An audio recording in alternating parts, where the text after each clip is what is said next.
Conscious లెవెల్లో చూసుకున్నప్పుడు ఆ శైలపుత్రి ఎక్కడ జన్మించిందంటే పర్వతరాజుకి కుమార్తెగా జన్మించిందనమాట.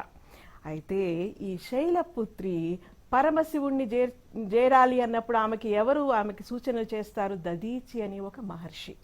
ఆ దదీచి అనే మహర్షి నువ్వు ఎలా వెళ్ళాలి, అదిగో చూడు అక్కడుంటాడు శివుడు, అతని దగ్గరికి నువ్వు వెళ్ళాలి అని ఆమెకు కావలసినటువంటి మార్గదర్శనం అంతా చేసినది దదీచి అని ఒక గొప్ప ఋషి.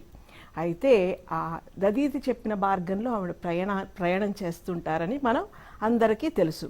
కానీ మనం అర్థం చేసుకోవాల్సింది ఏమిటంటే ఇక్కడ శైలపుత్రి యొక్క స్టెప్ బై స్టెప్, శైలపుత్రి నుంచి తరువాత ఆమె వచ్చే అవతారము, మరల వచ్చే అవతారాలన్నీ కూడా మానవ సృష్టికి ఎక్కడో అనుసంధానంగా ప్రతి వ్యక్తి పరమాత్మను చేరే విధానాన్ని అక్కడ పార్వతి పరమశివుడిని చేరే వరకు చెప్పినట్లుగా మనకి గోచరిస్తుంది. అదే యోగ సాధనలో సాధకులంతా చూసి అలా వాళ్ళ సాధన చేస్తూ తరిస్తూ ఉంటారన్నమాట.